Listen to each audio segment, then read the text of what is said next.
Assalamualaikum warahmatullahi wabarakatuh. Berita menarik dari dunia penelitian. Universitas Nasional bekerja sama dengan Rutgers University berhasil menemukan 501 ekstrak yang dapat digunakan sebagai obat di masa depan. Nah, penelitian ini tidak hanya terjadi di luar negeri, tetapi juga terlibat dalam tumbuhan-tumbuhan asli di Indonesia. Namun, apa sih itu ekstrak dan mengapa kita perlu mengenal metode-metode ekstraksi? Lalu, apa saja kelebihan dan kekurangannya? Perkenalkan, saya Zahratul Aini dengan NIM 230205047 siap menjelaskan apa itu ekstraksi, metodenya, dan kelebihan-kelebihan apa saja yang didapatkan, serta kebutuhan dalam sehari-hari apa saja sih yang biasanya diperoleh dari proses ekstraksi. Yuk! Jadi, apa sih sebenarnya ekstraksi tumbuhan itu? Ekstraksi tumbuhan merupakan pengambilan senyawa aktif yang berada di dalam tumbuhan, misalnya pada bagian daun, batang, akar, buah, bahkan di kulit batang. Ini juga memanfaatkan berbagai metode. Ekstraksi tumbuhan ini juga berguna untuk kita dalam hal obat-obatan, makanan, bahkan kosmetik nih. Lalu, apa saja ya metode yang perlu kita ketahui? Yang pertama, metode maserasi. Metode maserasi adalah metode yang sederhana yang digunakan dengan merendam ekstrak ke dalam pelarut. Kemudian prosesnya agak lama nih, dibutuhkan waktu berjam-jam untuk mendapatkan hasil ekstraksi yang baik.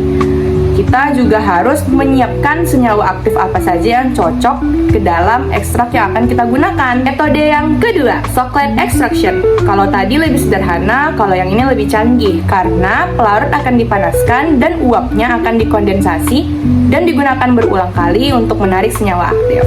Metode ini terkenal efisien dan sangat cepat, namun harus berhati-hati terhadap senyawa yang sensitif terhadap panas. Metode yang ketiga, destilasi uap. Ini digunakan untuk mengambil minyak katsiri nih. Caranya adalah uap panas akan dialirkan pada tumbuhan dan campurannya akan dikondensasi menjadi cairan. Hasilnya adalah cairan katsiri yang sering kita jumpai pada skincare dan aromaterapi. Metode yang keempat, perkolasi. Metode ini lebih sederhana dari metode maserasi. Cara penggunaannya sama kayak metode drip coffee, yakni pelarut akan dialirkan dari atas ke bahan tumbuhan dan hasil ekstraksi atau senyawa aktif akan berada di bawah. Proses ini dibutuhkan pengaturan yang akurat dan presisi. Yang kelima adalah metode ekstraksi cair-cair. Metode ini akurat dan dapat bekerja untuk pelarut, dua pelarut yang tidak dapat bergabung seperti eter dan air. Penggunaannya digunakan untuk menarik senyawa aktif atau ekstraksi di dalam tumbuhan. Ini juga praktis dan rapi untuk hasil yang lebih terarah. Nah, kita akan mengenal nih apa saja sih faktor-faktor yang mempengaruhi dari proses ekstraksi. Jangan salah ya, walaupun sederhana proses ekstraksi ini, namun ternyata ada banyak faktor yang mempengaruhi keberhasilan dan keoptimalan dari sebuah ekstraksi. Yang pertama adalah dari jenis pelarut. Apakah pelarut yang digunakan polar ataupun non-polar? Itu harus kita ketahui terlebih dahulu nih, senyawa mana yang paling efektif dalam penggunaan pelarutnya. Kemudian yang kedua adalah ukuran partikel tumbuhan. Semakin halus tumbuhannya, maka luas permukaannya akan lebih luas dan proses ekstraksi akan lebih optimal. Kemudian yang ketiga adalah proses mengetahui suhu dan waktu ekstraksi. Suhu yang tinggi dapat mempercepat proses ekstraksi. Namun kita harus tahu dulu nih, apakah senyawa kita membutuhkan suhu yang tinggi atau malah rusak ketika menggunakan suhu yang tinggi. Yang keempat adalah rasio dari bahan dan pelarut. Perbandingan yang tepat antara rasio bahan dan penggunaan pelarut yang tepat akan mengoptimalkan hasil dan memberikan pengaruh yang besar terhadap hasil ekstraksi. Tadi masih ingat kan 501 ekstrak yang berhasil ditemukan para ilmuwan dan peneliti? Ternyata mereka melalui proses yang sangat panjang ya untuk menentukan metode apa saja yang berhasil digunakan, kemudian karakteristik dari tiap ekstrak yang akan digunakan. Tentu ini menjadi proses yang sangat berharga dan sangat panjang.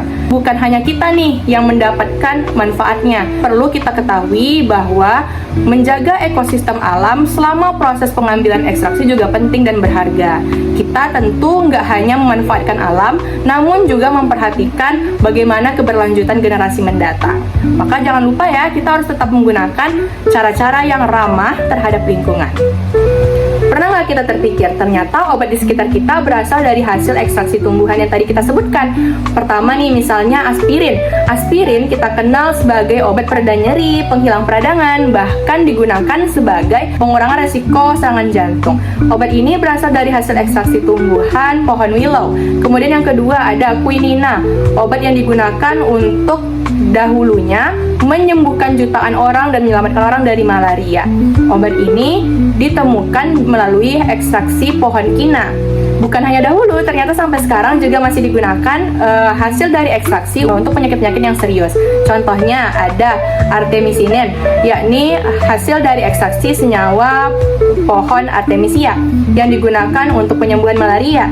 Kemudian yang kedua ada taksol yang kita kenal sebagai obat kemoterapi dan memberikan harapan hidup bagi penderita kanker. Ternyata banyak ya obat di sekitar kita yang berasal dari hasil ekstraksi tumbuhan.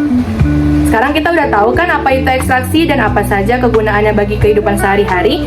Dan kita udah mengenal nih metode-metode ekstraksi seperti maserasi, perkolasi, chocolate extraction, kemudian ada juga destilasi uap dan lain-lain. Kita juga tahu faktor apa saja yang mempengaruhi dari ekstraksi dan kegunaannya bagi masa lalu dan masa sekarang. Sekian dari saya, maaf apabila ada kesalahan. Nun wal qalami wa ma yasturun, wabillahi taufiq wal hidayah. Wassalamualaikum warahmatullahi wabarakatuh. Bye.